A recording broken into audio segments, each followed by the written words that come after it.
The bar was heavy with silence, the kind of silence that makes every small sound echo louder than it should. A chair creaked in the corner.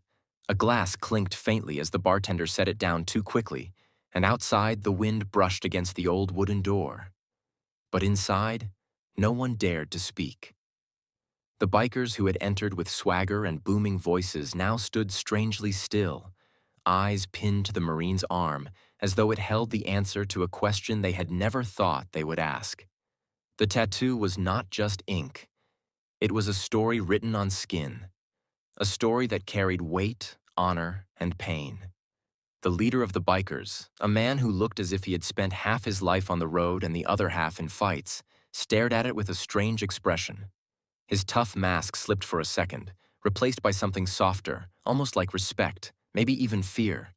His men shuffled uncomfortably behind him, unsure whether to step forward or retreat, caught between loyalty to their leader and the growing realization that this night was not going the way they had imagined. The Marine didn't flinch.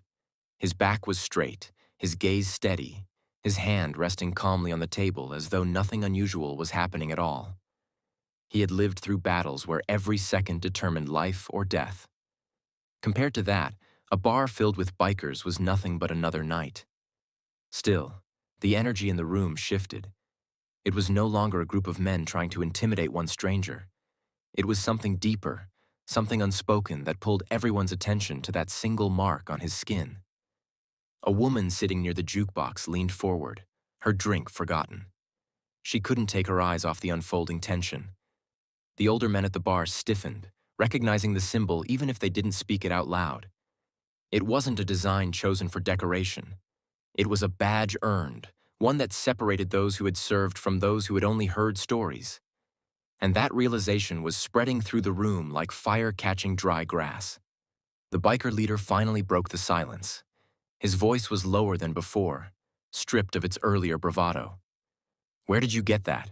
he asked, nodding toward the tattoo. His words carried weight, not just curiosity, but something more, almost like a test. His men leaned closer, waiting for the answer, as if it would determine what happened next. The Marine didn't rush. He took a slow sip from his glass, set it down carefully, and then lifted his eyes to meet the biker's stare. "Earned it," he said simply. Just 2 words, but they carried the weight of years, of sacrifice, of moments that only those who had walked the same path could understand. The room seemed to breathe again, but the air was still thick.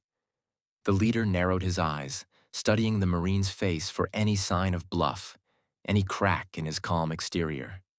He found none. The stillness of the Marine was not arrogance. It was the quiet confidence of someone who had nothing to prove and nothing to fear. One of the younger bikers shifted uneasily, his voice breaking the silence. "Man, that's a Marine Corps piece, isn't it?"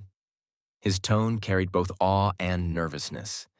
He wasn't mocking anymore. He was recognizing. The others shot him quick glances, but none corrected him, because deep down, they all saw it too. The leader exhaled slowly, almost like he had been holding his breath. For a moment, the hardness in his eyes softened. He stepped closer, his boots heavy against the wooden floor, and leaned over the table, not in aggression, but in a strange, searching way. He pointed at the ink, his finger stopping just short of touching it. "You served?" he asked, the question heavy, the tone different now. The Marine nodded once. No explanation, no long story, just a nod. That single gesture was enough. The weight behind it didn't need words. It was the kind of acknowledgement that veterans gave each other, the kind that could silence an entire room. The bartender's hands shook slightly as he polished a glass, though he tried to act casual.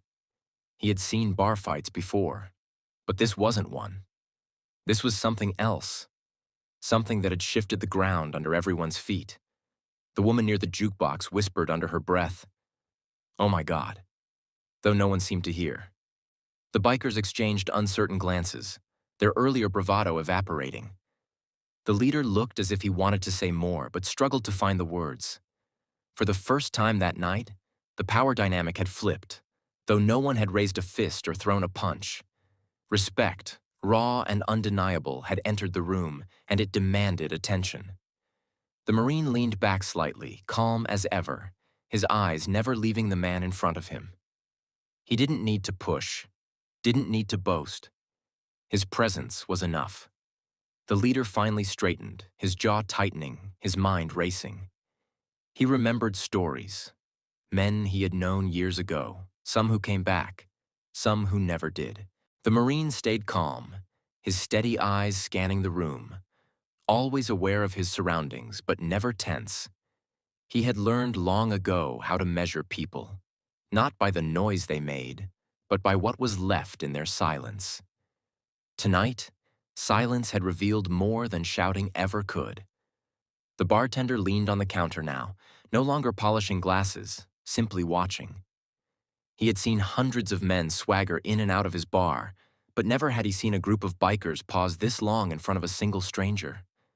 He realized he was witnessing something unusual, something that would be remembered long after the night ended. The leader finally broke the stillness again, his voice lower, carrying a weight that felt different from before. "Funny thing," he said, staring into his drink. "I've spent half my life making sure people don't forget my name. But I look at you, and I know you didn't need noise to be remembered." The Marine didn't respond right away.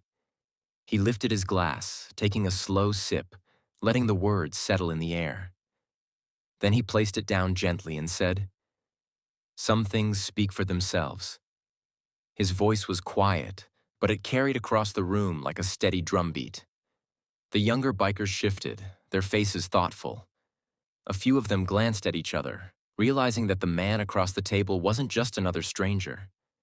He represented something larger, something they couldn't quite put into words but could feel all the same. One of them finally muttered, almost to himself, "Respect." The word was soft, but it landed heavily. Heads nodded around him. No one argued. The leader looked up, eyes locking on the Marines once more. For the first time, he extended his hand across the table.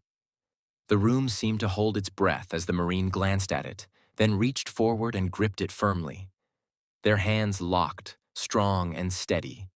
A handshake that carried unspoken meaning. It wasn't about victory or defeat. It wasn't about who was tougher, louder, or stronger.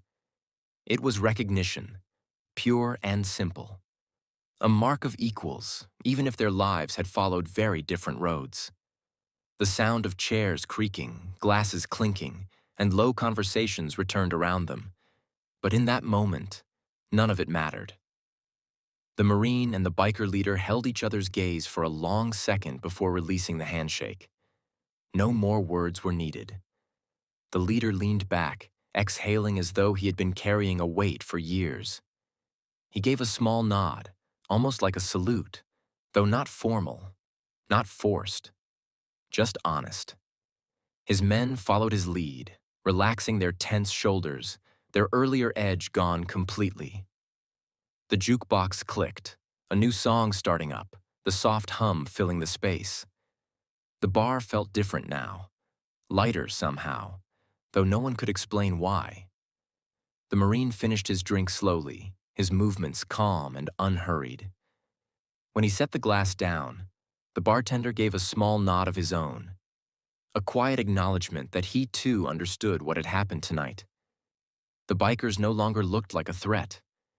They looked like men who had been reminded of something greater than themselves.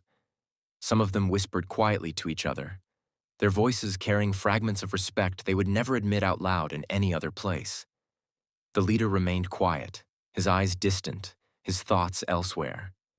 Maybe with his brother, maybe with the memory of someone he hadn't spoken about in years.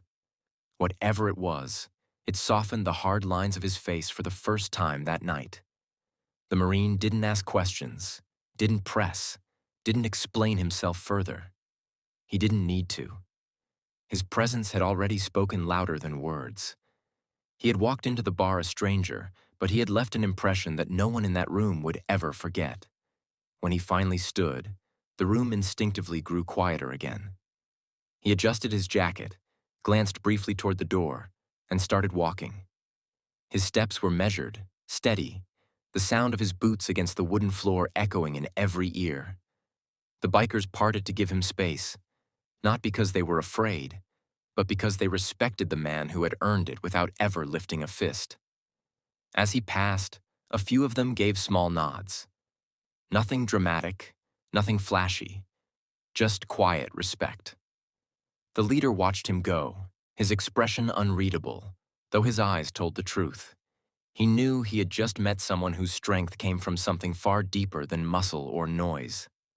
The Marine pushed open the door, the cool night air rushing in. The bar light spilled across his back for a moment before the door swung shut again. The sound of engines outside filled the distance. But inside the bar, the silence returned once more. Everyone knew they had witnessed something unusual, something that couldn't be repeated or forced.